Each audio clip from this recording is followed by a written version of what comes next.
Assalamualaikum warahmatullahi wabarakatuh. Nama saya Yudhistira Putra Pratama dari jurusan Manajemen Keuangan Perbankan Syariah. Kali ini saya akan membacakan hasil kerja saya dengan tema Laporan Keuangan Bank Syariah pada bab 13 dengan mata kuliah akuntansi Bank Syariah.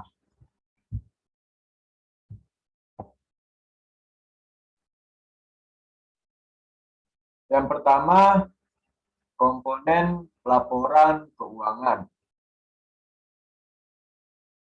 Berdasarkan TSAK nomor 101, laporan keuangan Bank Syariah yang lengkap terdiri dari komponen-komponen sebagai berikut. Yang pertama, neraca. Yang kedua, laporan laba rugi. Yang ketiga, laporan arus kas. Yang keempat, laporan perubahan ekuitas. Yang kelima, laporan perubahan dana investasi terikat. Yang kelima, laporan rekonsiliasi pendapatan dan bagi hasil. Yang keenam, laporan sumber dan penggunaan dana zakat. Dan yang terakhir, laporan sumber dan penggunaan dana kebajikan.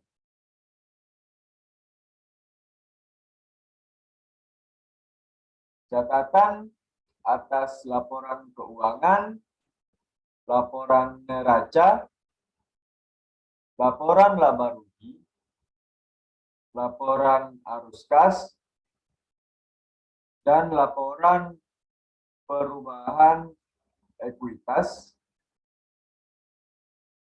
merupakan laporan keuangan yang mencerminkan kegiatan komersial bank.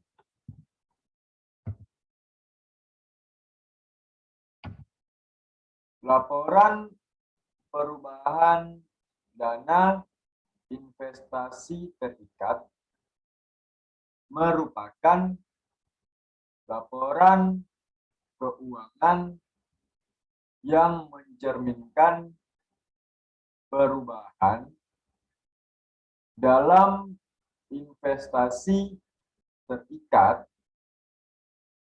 yang dikelola oleh bank untuk kemanfaatan pihak-pihak lain berdasarkan akad mudharabah atau agen investasi.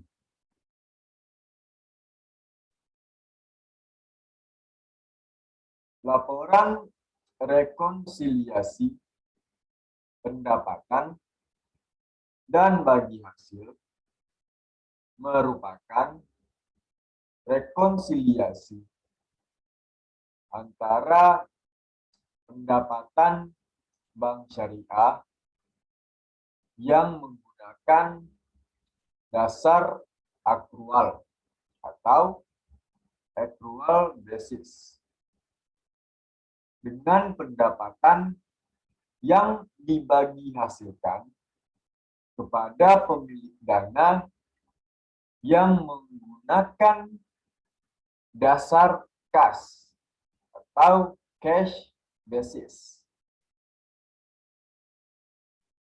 Laporan sumber dan penggunaan dana zakat dan penggunaan dana kebajikan merupakan laporan keuangan yang mencerminkan peran bank sebagai pemegang amanah dana kegiatan sosial yang dikelola secara terpisah.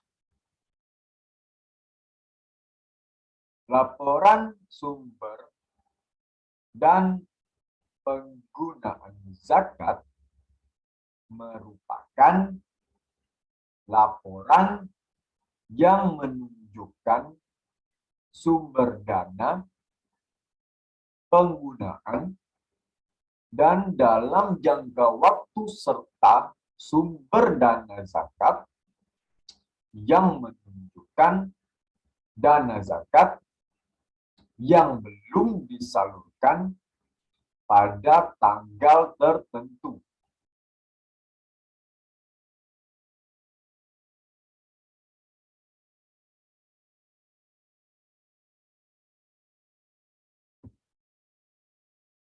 Yang berikut laporan posisi keuangan. Laporan posisi keuangan adalah laporan keuangan yang menggambarkan aset, liabilitas, serta ekuitas perusahaan dalam kurun waktu tertentu untuk memudahkan dalam analisis memprediksi laporan arus kas di masa yang akan datang.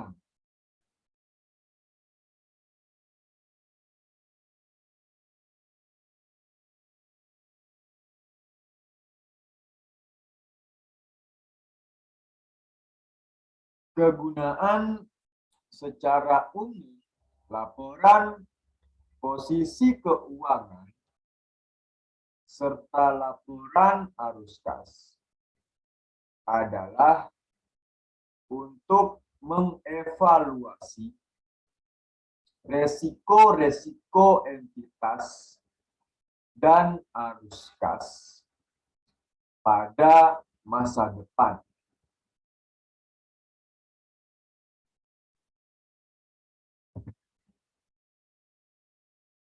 Yang berikut laporan laba rugi.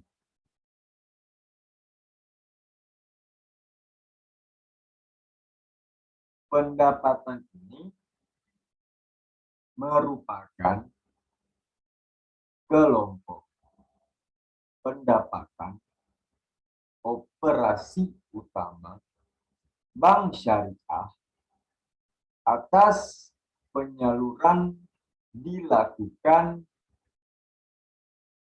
sesuai prinsip syariah yang meliputi tujuan laporan laba rugi adalah untuk memuat informasi keuangan yang menunjukkan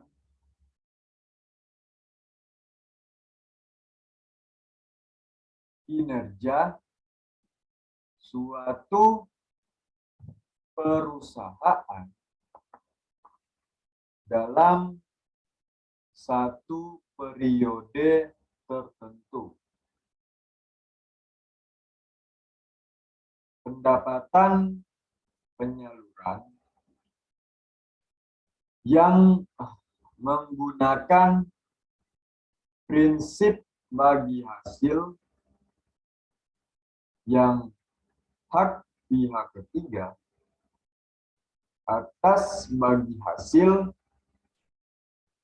bukan unsur beban, walaupun secara perhitungan dikurangkan dalam penentuan laba entitas. Pengertian laporan laba rugi merupakan laporan akuntansi utama atau bagian dari laporan keuangan suatu perusahaan yang dihasilkan pada suatu periode akuntansi yang menjabarkan unsur-unsur pendapatan dan beban perusahaan sehingga menghasilkan suatu laba atau rugi bersih.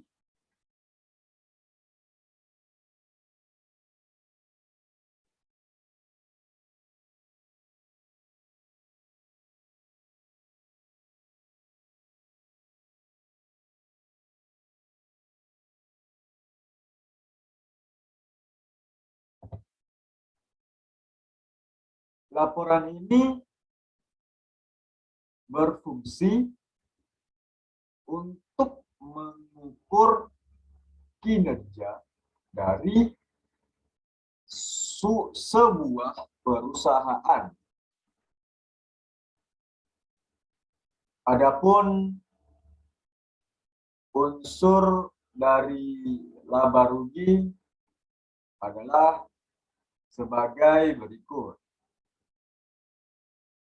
Yang pertama, penghasilan atau income merupakan yang dimana merupakan hasil dari aktivitas ekonomi yang dihitung dari pemasukan dan hutang pada satu periode akuntansi. Penghasilan ini meliputi pendapatan, keuntungan, penjualan, sewa, bagi hasil, dan pendapatan jasa.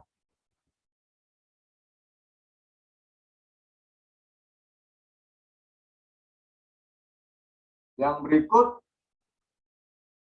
hak pihak ketiga atas bagi hasil dana syirkah temporer adalah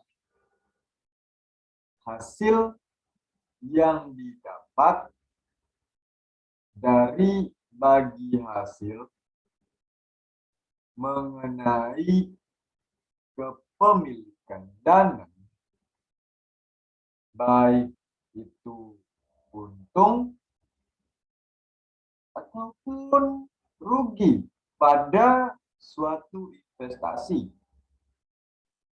Jikalau untung, maka hal ini akan menjadi beban dan jikalau saja rugi, maka hal ini akan menjadi pendapatan.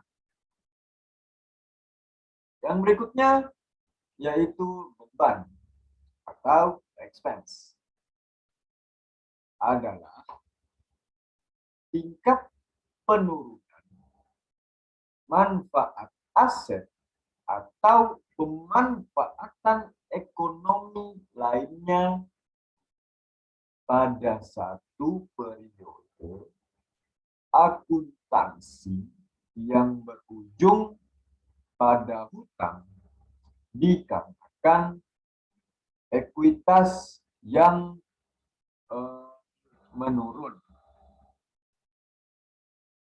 Saya minum dulu.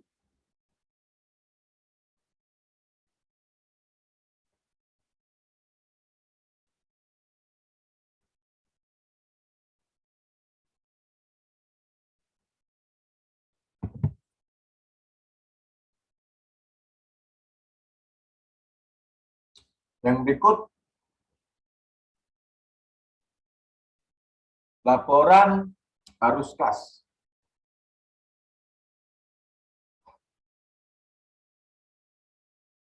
Laporan arus kas merupakan laporan keuangan yang berisikan informasi aliran kas masuk dan aliran kas keluar. Dari suatu perusahaan selama periode tertentu.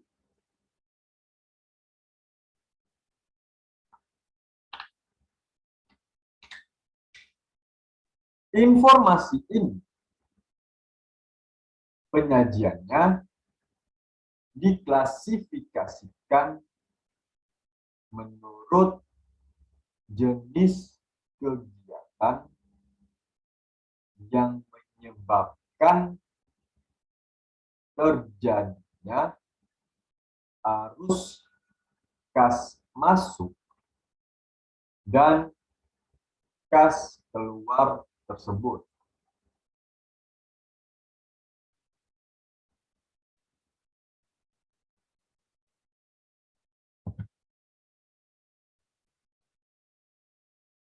Laporan arus kas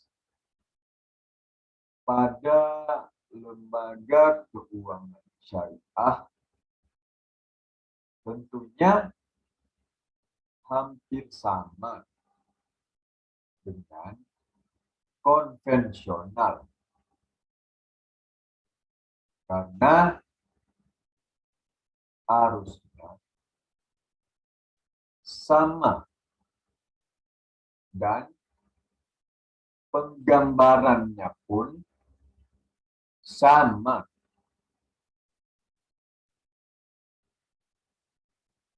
Mengenai naik turunnya sebuah kas.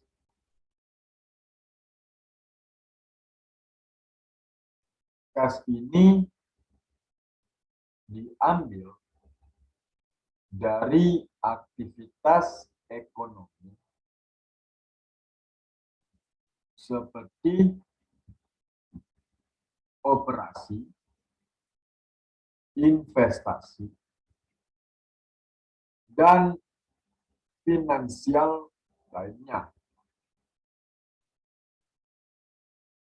Itulah beberapa unsur lembaga keuangan syariah yang mana jika kita lihat sebenarnya tidak ada perbedaan yang signifikan antara syariah dan juga konvensional.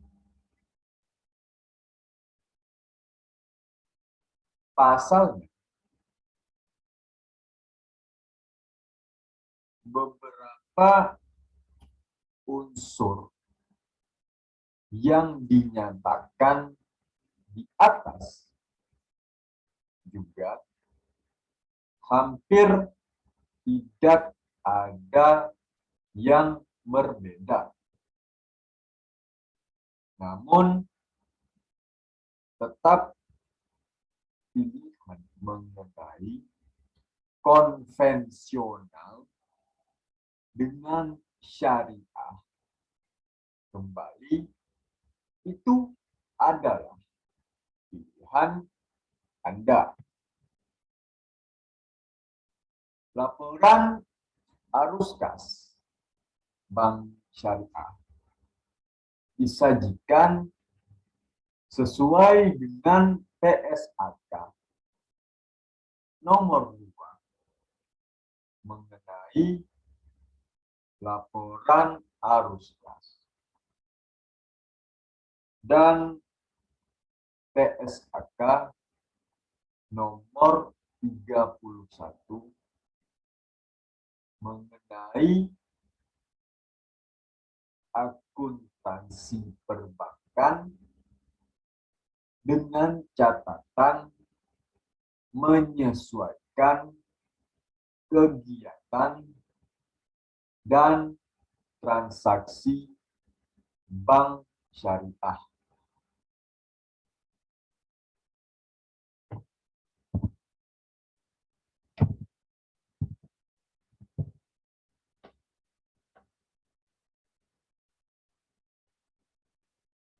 Dalam hal ini, laporan arus kas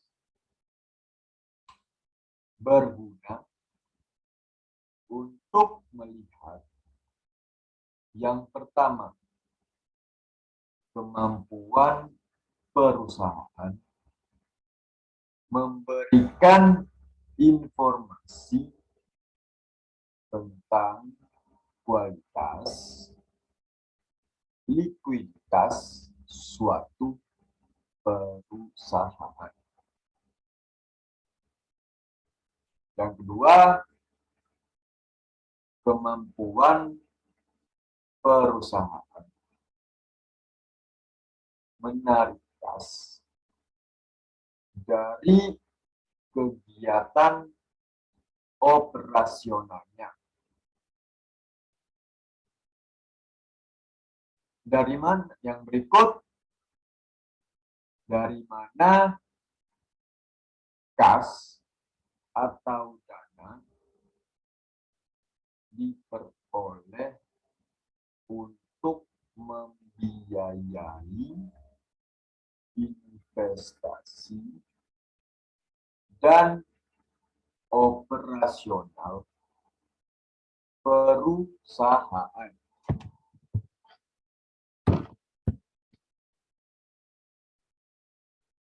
Yang berikut,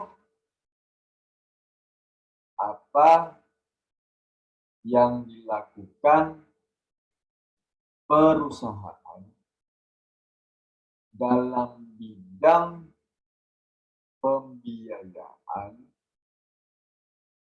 atau pendanaannya. Yang berikut, melihat struktur pengelolaan kasnya. Dan yang berikut, mengetahui besaran arus kas masuk dan keluar perusahaan. Kemudian,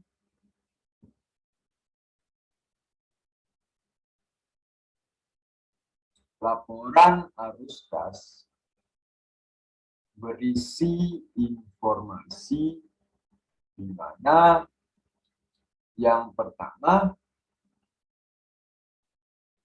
saldo kas pada awal dan akhir periode.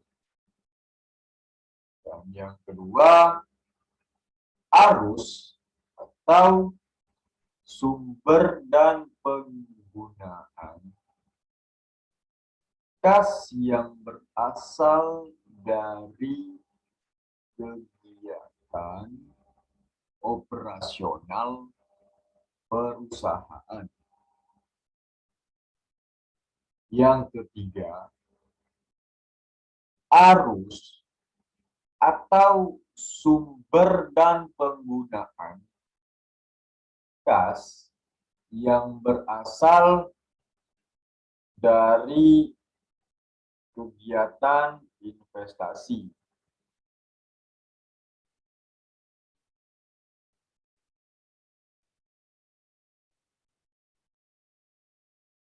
Yang keempat, arus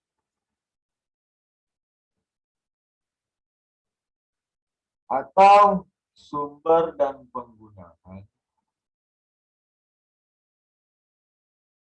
kas yang berasal dari kegiatan pendanaan.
Yang berikut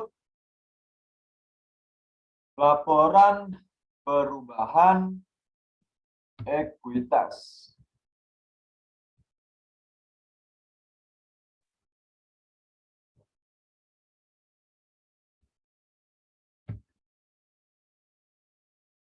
Laporan ekuitas juga sering disebut sebagai laporan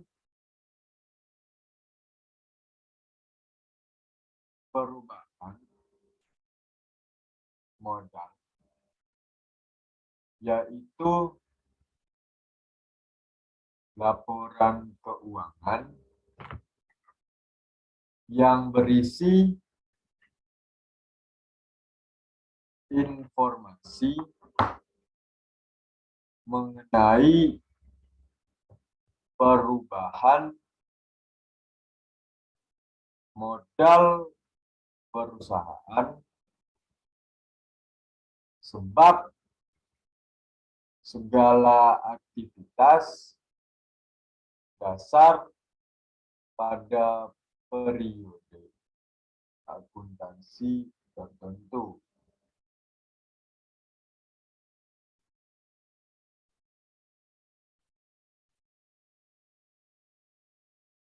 Laporan tersebut dibuat setelah membuat neraca jalur, laporan laba dan rugi, sebab sumber datanya masih berkaitan erat dengan hal itu.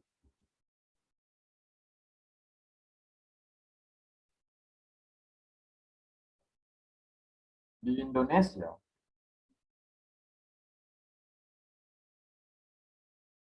laporan ekuitas di perusahaan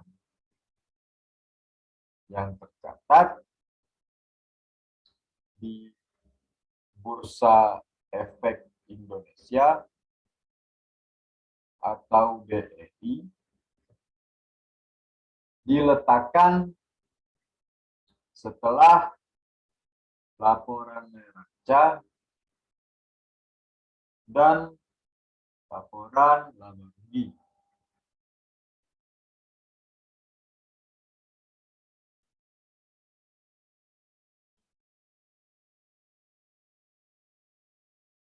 Dengan itu,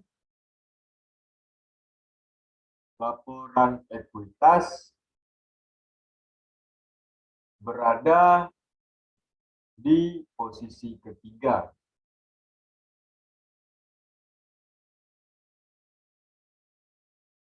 Laporan perubahan ekuitas di Amerika Serikat disebut laporan laba ditahan atau Statement of Retained Earnings. Sorry, I want to clean my eyeglass for a minute. I'm sorry.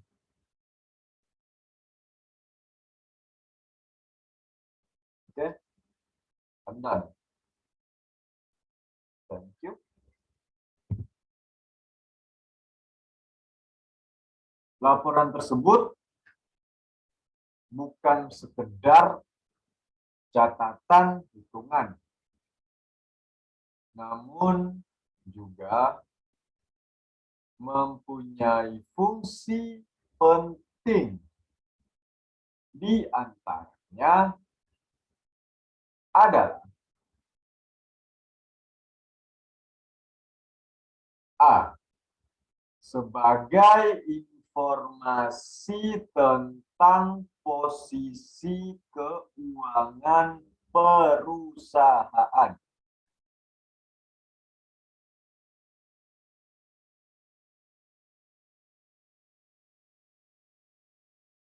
Posisi keuangan setiap perusahaan sangat penting dan perlu untuk dipantau dan diketahui secara intens.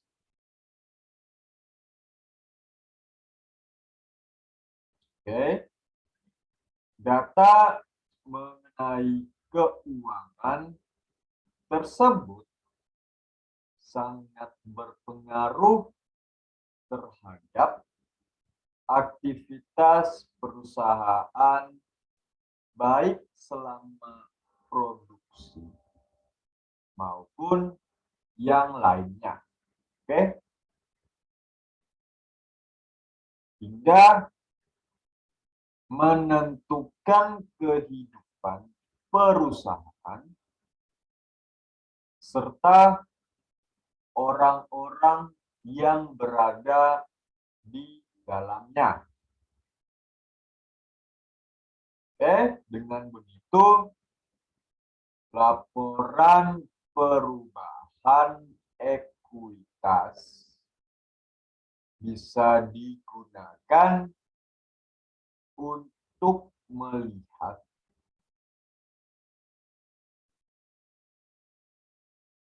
apakah laporan keuangan perusahaan sedang dalam kondisi stabil atau labil.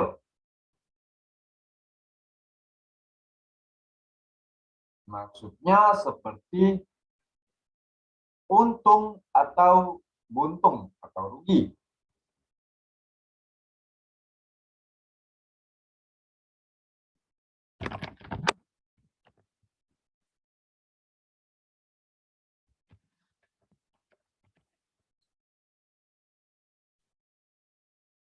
Memperoleh pendapatan atau tidak, hingga keuntungannya naik ataupun turun, dan sebagainya. Yang B, informasi aktivitas perusahaan. Dari laporan perubahan modal, seseorang, khususnya manajemen perusahaan, bisa mengetahui aktivitas apa saja yang telah dilakukan perusahaan, seperti pembelian, perlengkapan, peralatan, dan sebagainya. Hal itu kemudian bisa menjadi dasaran bagi perusahaan untuk periode selanjutnya dalam menentukan anggaran dan perencanaan lainnya.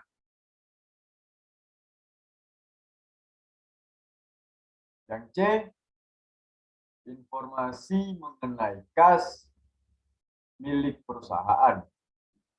Dengan begitu, manajemen perusahaan bisa mengetahui seluruh informasi mengenai kas milik perusahaan, seperti halnya sumber kas, jumlah, dan penggunaannya. Kas perusahaan ini sangat penting untuk menjalankan usaha hingga memperlancar aktivitas produksi dan sebagainya. Oleh karena itu, kas perusahaan perlu dipantau.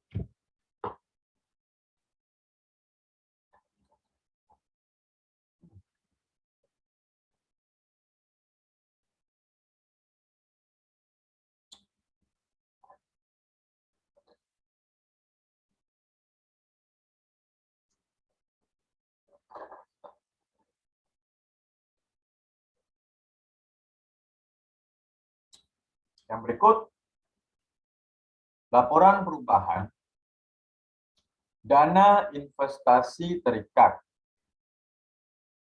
Jenis laporan yang ini, sebagaimana perbedaan laporan keuangan komersial dan fisikal, akan menggambarkan laporan dari investasi terikat menggunakan channeling. Hal ini merupakan jenis laporan keuangan yang digunakan sebagai bentuk tanggung jawab dari pihak bank syariah sebagai agen yang menyalurkan investasi terikat tersebut sebagai bentuk pengelolaan dana. Sebuah laporan keuangan yang menggambarkan perubahan dalam investasi terbatas yang dikelola oleh Bank Islam untuk kepentingan masyarakat, baik berdasarkan kontrak mudharabah, kontrak perwakilan. Laporan semacam ini akan dirujuk sebagai laporan perubahan dalam investasi terbatas. Yang berikut, laporan sumber dan penggunaan dana zakat, infak, dan sedekah.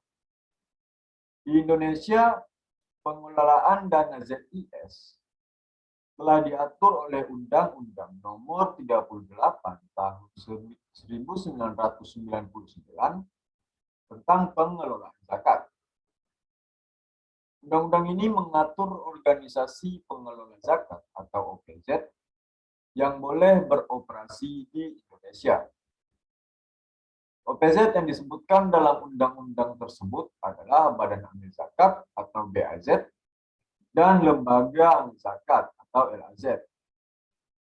BAZ merupakan lembaga pengumpul dan pendayagunaan dana zakat yang dibentuk oleh pemerintah dari tingkat pusat sampai dengan tingkat daerah. Sedangkan LAZ merupakan OPZ yang dibentuk atas swadaya masyarakat. Dalam proses pelaporan keuangan BAZ dan LAZ selama ini, sampai dengan SK Menteri Agama tersebut dikeluarkan, OPZ belum memiliki standar akuntansi keuangan, sehingga terjadi perbedaan penyusunan laporan keuangan antara satu lembaga dengan lembaga yang lain. OPZ yang cukup inovatif kemudian menggunakan PSAK nomor 45 tentang pelaporan keuangan organisasi nirlaba. Namun demikian, penggunaan PSAK tersebut tidaklah mampu sepenuhnya mengatasi permasalahan standar akuntansi keuangan untuk OPZ. Sampai akhirnya, pada tahun 2005, Forum Zakat berupaya untuk menyusun pedoman akuntansi bagi organisasi pengelola zakat atau PAOPZ. Yang berikut, sumber dan penggunaan dana Qardul Hasan atau dana kebajikan. Sumber dana Qardul Hasan menurut PSAK nomor 59 berasal dari pihak eksternal dan internal. Sumber dana internal meliputi hasil tagihan pinjaman Qardul Hasan. Sedangkan sumber dana eksternal meliputi yang pertama, dana qard yang diterima bank syariah dari pemilik nasabah atau pihak lain, sumbangan, infak, sedekah, dan sebagainya. Dan yang B, dana yang disediakan oleh para pemilik bank syariah, hasil pendapatan non-halal, denda, dan sebagainya.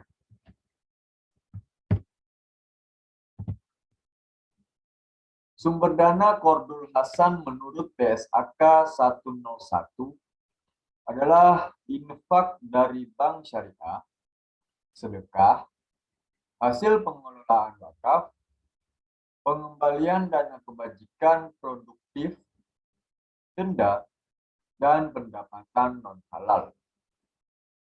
Sedangkan sumber dana Al-Qard menurut Fatwa DSN 19, DSN MUI nomor 4 tahun 2001, Al-Qard meliputi bagian modal LKS, keuntungan LKS yang disisihkan, dan lembaga lain atau individu yang mempercayakan penyaluran infaknya kepada LKS.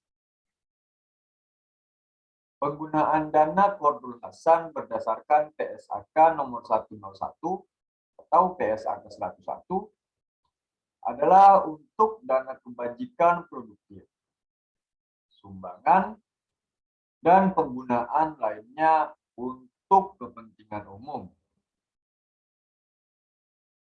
Sedangkan penggunaan dana Qardul Hasan berdasarkan PSAK nomor 59 adalah untuk pinjaman dan sumbangan.